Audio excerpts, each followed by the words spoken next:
नमस्कार दोस्तों, कैरियर नगरी यूट्यूब चैनल पर आपका स्वागत है। आज मैं आपके लिए फोर्थ ग्रेड चतुर्थ श्रेणी के मैथ के क्वेश्चन लेकर आया हूं जो बिल्कुल एग्जाम पैटर्न के अकॉर्डिंग रहेंगे। जो क्वेश्चन मैं लेकर आया हूं बहुत ही वेरी मोस्ट क्वेश्चन है, जो जिनका पैटर्न और जिनका लेवल है सेम टू सेम आपको एग्जाम हॉल में आपको मिलने वाला है। बस आपका काम है कि आप क्लास को ज्यादा से ज्यादा शेयर कीजिए और कंटिन्यू हमारे साथ बने रहिए, क्योंकि आपको जो मैं क्वेश्चन करवाने वाला हूं सारे बड़े मोस्ट क्वेश्चन करवाने वाला हूं और इनका जो पैटर्न है वो पूरा आपको एग्जाम हॉल में देखने को मिलेगा। चलो बात करते हैं हम लोग क्वेश्चन नंबर फर्स्ट से। ठीक है, देखिए बेटा क्वेश्चन नंबर फर्स्ट क्या कह रहा है। दो संख्याओं का लय से कितना दिया हुआ है 495 तथा उनका मैं से कितना दिया हुआ है 5। यदि उन संख्याओं का योग कितना दिया हुआ है 100, तो आपको उन संख्याओं का क्या निकालना है, अंतर। देखिए बेटा, हमेशा पहले तो एक बात ये ध्यान रखनी है कि दो संख्याओं के अनुपातों का गुणा और एचसीएफ का गुणा एलसीएम के बराबर होता है। तो वो दो संख्याओं के अनुपात मैंने मान लिए ए और बी, तो ए गुणा बी अनुपातों का गुणा और एचसीएफ का गुणा बराबर क्या होता है, एलसीएम। एलसीएम कितना आया 495, 5 का भाग इधर दिया तो कितना आया 99। तो बताइए ए गुणा बी का मान कितना आया 99। दूसरी बात सुनिए, अगर आप अनुपातों को एचसीएफ से गुणा करते हैं तो मूल नंबर निकल कर आता है। जैसे अनुपात अपना एक तो ए है एक बी है, तो 5a और 5b, इनका योगफल कितना दिया हुआ, अनुपातों का योगफल कितना दिया हुआ आपको, संख्याओं का योगफल कितना दिया हुआ है 100। तो बराबर में कितना किया 100, तो 5 में कॉमन ले लूं तो a प्लस बी का मान कितना बचा 100। तो 5 मैंने दिया तो कितना आया बेटा 20, a प्लस बी बराबर कितना है आपका 20। 20 के ऐसे दो टुकड़े करो जिनको गुणा करे तो 99 आ जाए, जोड़े तो 20 आ जाए, तो 11 और 9। तो एक संख्या का अनुपात 11 है और एक का कितना है 9। आपको उनका अंतर चाहिए, तो अंतर कितना आया 2। अंतर को एचसीएफ से गुणा कर दीजिए तो वो अंतर फाइनली कितना आया बेटा 10। क्लियर है, तो फाइनली आपका आंसर कितना था 10। मैं फिर आपको कह रहा हूं सभी क्वेश्चनों का लेवल बड़ा अच्छा सा है, सेम टू सेम आपको एग्जाम हॉल में देखने को मिलेगा। जैसे देखिए क्वेश्चन नंबर नेक्स्ट, क्लास को बस ज्यादा से ज्यादा शेयर करनी है। ये देखिए, एक कक्षा में लड़के एवं लड़कियों का अनुपात कितना दिया हुआ है 5:3। निम्नलिखित में से विद्यार्थियों की वह संख्या जो कक्षा में नहीं हो सकती वो बतानी है आपको। क्लियर है, तो लड़कों का अनुपात 5 है, लड़कियों का कितना है 3, तो 5 और 3 कितना हुआ 8। जो 8 से विभाजित नहीं है वो नहीं हो सकता, तो 8 का भाग इसमें नहीं जा रहा, तो यही आपका क्या होगा आंसर। ये कक्षा में विद्यार्थियों की संख्या नहीं हो सकती। क्लियर है, बात करते हैं अगला क्वेश्चन। देखिए ध्यान से, अगला क्वेश्चन ये दिया हुआ है, ए 5000 रुपए लगाकर व्यापार प्रारंभ करता है, ठीक है, और बी 2 माह बाद 4000 रुपए लगाकर व्यापार में शामिल हो जाता है। व्यापार आरंभ होने के 6 माह बाद सी आ जाता है। 3 लोग हैं यार, ए अनुपात बी अनुपात सी। ये 5000 रुपए का इन्वेस्ट कर रहा है बेटा, ये 4000 रुपए लगा रहे हैं कितने माह बाद 2 माह बाद, और ये कितना 8000 रुपए इन्वेस्ट कर रहा है, और आपको कुल लाभ हुआ 22200। वार्षिक है, एक वर्ष के अंत में। इसका मतलब इसने ये धन जो लगाया वो कितने वर्ष के लिए लगाया 12 माह के लिए। अनुपात इसने 2 माह बाद आया तो कितने माह के लिए 10, ये 6 माह बाद आया तो कितने माह के लिए 6 के लिए। बस अनुपात निकाल लीजिए, आप लोग निकालिए बेटा। 3 0 से 3 0 आपका कैंसिल हो गया, 4 से काटा 3 और 4 से काटा 1 2, तो फाइनली कितना आया 15 अनुपात 10 अनुपात 12। क्लियर है ना, तो आपका अनुपात ये आ गया। तो ए के लाभ का हिस्सा 15 है, बी का 10 है और सी का 12 है। सभी का योग किया तो कितना आया आप ही बताइए, सभी का योग किया तो कितना आया 37, और 37 के बराबर टोटल लाभ कितना आया 22200। क्लियर है, इसका भाग देंगे तो इधर 37 में 37 का भाग एक बार, और 37 का भाग इधर कितनी बार जा रहा है बेटा, कितनी बार 6, तो 600। एक अनुपात का मान कितना आया 600। आपको ए का भाग चाहिए तो ए का अनुपात कितना है 15, तो 15 छिगा 90, तो फाइनली ए का लाभ का हिस्सा कितना था 9000। उम्मीद है समझ में आ गया होगा, कोई दिक्कत नहीं, आप लोग कर पाओगे। ठीक है, अगला क्वेश्चन आपके सामने ये रहा। देखिए, दो बराबर राशि क्रम से 7% और 5% की साधारण ब्याज पर उधार दी गई है। दो ऋणों पर अर्जित ब्याज 4 वर्ष में, मतलब टोटल ब्याज 960 मिला, तो उधार दी गई कुल राशि बताइए। ठीक है बेटा, 7% की दर से और 5% दर से किसी राशि को उधार दिया जा रहा था। ठीक है, 4 वर्ष में टोटल इतने रुपए प्राप्त हुए हैं, तो 4 वर्ष में यहाँ कितना ब्याज मिलेगा 28% तो यहाँ मिल गया, और 4 वर्ष में 20% ब्याज ये मिल गया। तो टोटल कितना परसेंट ब्याज मिला आप ही बताइए, टोटल ब्याज कितना परसेंट मिला इसमें जोड़ दीजिए 48%। 48% बराबर कुल ब्याज कितना है 960। तो 1% का मान कितना है आप ही बताइए, 48 गुना 96 20 आया। तो आपको क्या चाहिए राशि, राशि कितनी परसेंट होगी 100, तो 100 से गुणा किया तो कितना आ गया 2000, कितना आ गया 2000। तो वह राशि कितनी थी 2000। उम्मीद है समझ में आया होगा, क्लियर है। नेक्स्ट क्वेश्चन आपके सामने, एक फल विक्रेता को एक निश्चित मूल्य पर आम बेचने पर, एक फल विक्रेता को एक निश्चित मूल्य पर आम बेचने पर 25% का क्या होता है लाभ। मैं फिर आपको कह रहा हूं क्लास को ज्यादा से ज्यादा शेयर करना है। जितने क्वेश्चन मैं लेकर आ रहा हूं वो बड़े मोस्ट क्वेश्चन है। मैं ये कह सकता हूं इनका पैटर्न एग्जाम में यही रहेगा, लेवल इतना ही रहेगा। हो सकता है इनके संख्याएं या नंबर्स इनके चेंज हो जाएं, बाकी लेवल यही रहेगा। चलो देखिए, एक फल विक्रेता को एक निश्चित मूल्य पर आम बेचने पर 25% का लाभ होता है। 25% की फ्रैक्शन होती है 1/4, मतलब कि 4 वाली चीज 1 लाभ में बेची गई तो कितने में बेची गई 5 में। ये आपका एसपी और ये क्या हुआ आपका सीपी। आगे क्या कह रहा है, अगर वह प्रत्येक आम को 1 रुपए अधिक वसूला होता तो उसे 50% का लाभ होता। कितना लाभ होता 50। 50% का मतलब होता है 1/2 का लाभ हुआ होता। 2 रुपए पे 1 कमाता तो विक्रय मूल्य 3 और क्रय मूल्य कितना आया 2। बस कुछ नहीं करा, क्रय मूल्य को समान कर लीजिए, क्रय मूल्य को क्या कर लीजिए समान। यहां क्रय मूल्य 4 है तो यहां भी 4 बना दीजिए, कितने से गुणा करके 2 से, और यहां भी कितने से 2 से, तो 6 हो गया। पहले विक्रय मूल्य 5 था, अब कितना है 6। दोनों का अंतर कितने का आया 1। 1 की बराबर में कितना है बेटा 1। क्लियर है, 1 की बराबर 1। तो प्रारंभ में उसकी आम की कीमत कितनी थी 5। 1 की बराबर 1 तो 5 की बराबर कितना है 5। तो प्रारंभ में आम की कीमत कितनी थी 5। उम्मीद है क्लियर हो गया होगा। चलो देखते हैं बेटा क्वेश्चन नंबर नेक्स्ट आपके सामने, बड़ा ही अच्छा सा क्वेश्चन है। थोड़ा सा शांति से करना है, बाकी कुछ भी नहीं है। मैं स्पीडली इसलिए चल रहा हूं क्योंकि हमें ज्यादा से ज्यादा क्वेश्चन हल करने हैं। चलो देखिए, एक व्यक्ति को 160 रुपए में 90 बॉल पेन, 160 रुपए में कितने पेन बेच रहा है बेटा 90। ठीक है, जो चीज चाहिए ऊपर लगा दो। आपको 20% लाभ कमाना है, इसको ऊपर लगा दो। जो हो गया कितना 20% यानी नीचे लगा दीजिए, बस हल कर लीजिए। 0 से 0, 8 दूना 16, 20, 0 से 0, मैंने 3 से काटा 4 और 3 से काटा 3, तो फाइनली कितना आया 8/3। क्लियर है। आपको कितने रुपए में चाहिए 96। 8 रुपए में 3 वस्तु बेचेंगे तो 8 की बराबर, हमें 96 की बराबर चाहिए तो 8 की बराबर 96, तो 1 की बराबर कितना आया 12, तो 12 36। तो 96 रुपए में कितने बाल पेन बेचने होंगे बेटा 36। क्लियर है, उम्मीद है आप लोग कर पाओगे इस क्वेश्चन को। चलो देखिए अगला क्वेश्चन आपके सामने।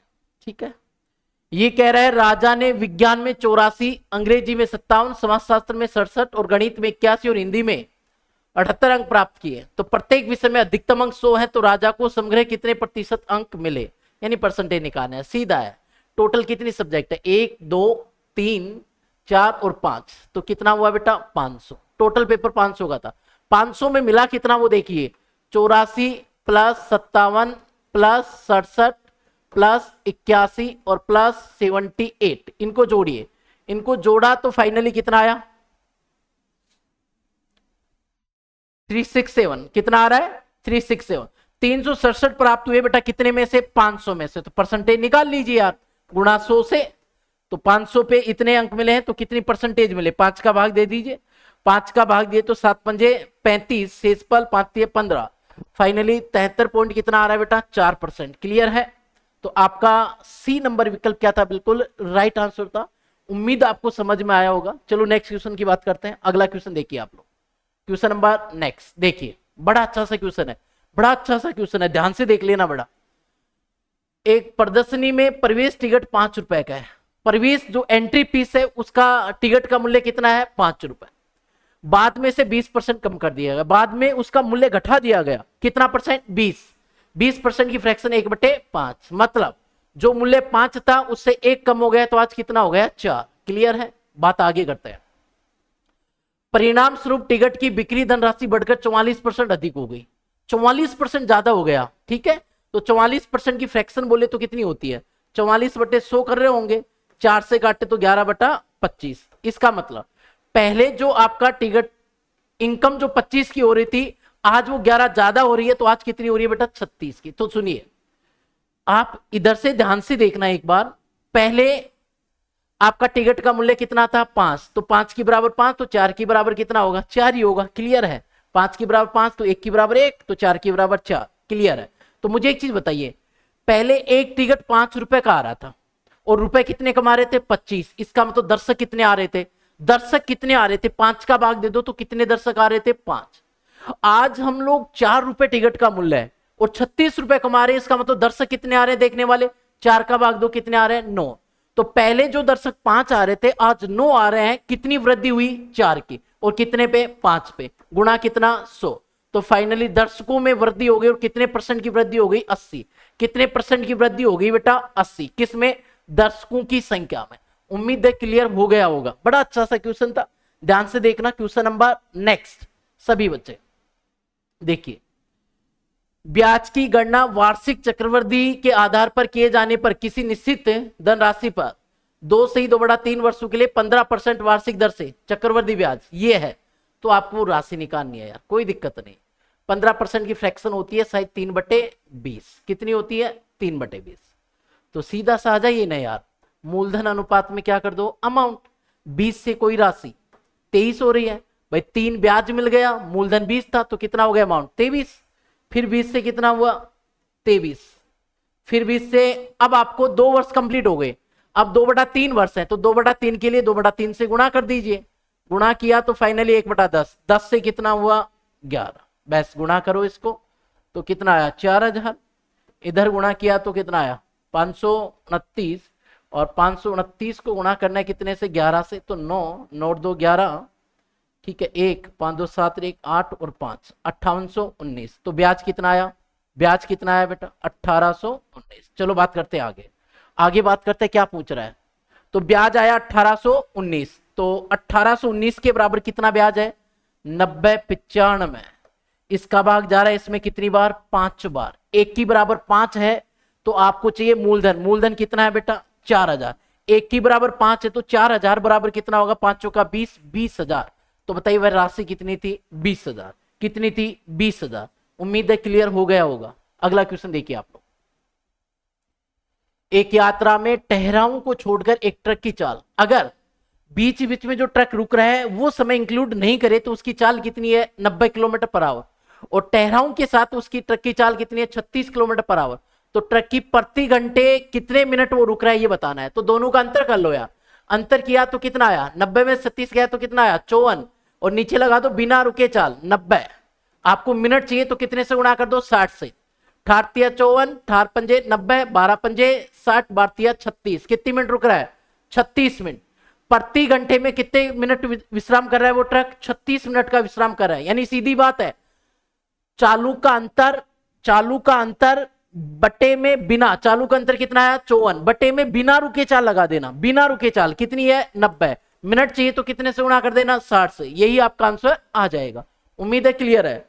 जो क्वेश्चनों का लेवल है बड़ा अच्छा लेवल है, और मैं आपको फिर बार बार कह रहा हूं ऐसा ही पैटर्न आपको एग्जाम में देखने को मिलने वाला है। अब ये कह रहा है 40 और 45 छात्रों वाले बैचों के औसत अंक ये हैं, ठीक है, डेटा कितना है 45 और अनुपात 50, एवरेज कितना दिया हुआ है इनका 78 और कितना दिया हुआ है 65, क्लियर है। इनका एवरेज अगर मैं मानूं तो मैं 78 मानता हूं, कितना मान लिया 78, इनका डिविजन निकाले तो यहां से कितना आ गया 0, अनुपात निकाल लो ना आप, 5 से काटा 9, 5 से काटा 10, और यहां से डिविजन निकाले तो ये कितना कम है 65 -13, ओवरऑल कितना कम होगा 130, कितने आंकड़ों पे टोटल 19 पे। इसका मतलब आपका जो औसत है 78 आपने माना है वो इतना कम होगा, तो इसमें से इतना कम कर दीजिए, 78 में से माइनस करना था 130 बटे में कितना 19, 19 को इधर गुणा कर रहे होंगे तो कितना आ रहा होगा, 19 को गुणा किए तो 1482, 1482 में 130 गया, 130 गया तो कितना बचा 1352, और 1352 बटे में कितना है 19, तो फाइनली आंसर कितना आने वाला है सी नंबर ऑप्शन। उम्मीद है क्लियर आपका, उम्मीद है क्लियर है। ये पैटर्न मैं थोड़ा स्पीडली इसलिए ले रहा हूं क्योंकि हमें क्वेश्चन करने अभी हमारी प्रैक्टिस चल रही है ऐसे मान के चलो, और जो लेवल मैं आपको दिखाना चाह रहा हूं कि एग्जाम का लेवल कैसा रहने वाला है। मैं फिर कह रहा हूं एग्जाम का लेवल ज्यादा हार्ड नहीं रहेगा, बिल्कुल मॉडरेट रहेगा, तो आप अच्छे से मेहनत करिए, ठीक है। अगला क्वेश्चन देखिए आप लोग, क्वेश्चन नंबर नेक्स्ट बड़ा अच्छा सा क्वेश्चन है ये भी। देखिए ए और बी किसी काम को क्रम से, ए है अनुपात कौन है बेटा, बी है, ये 10 दिन में और ये 15 दिन, इनका एलसीएम लिया तो कितना आया 30, 30 में इसका भाग 3 बार, इसका 2 बार। ये दोनों कितने दिन तक काम कर रहे हैं आप ही बताइए, देख के कितने दिन तक काम कर रहे हैं।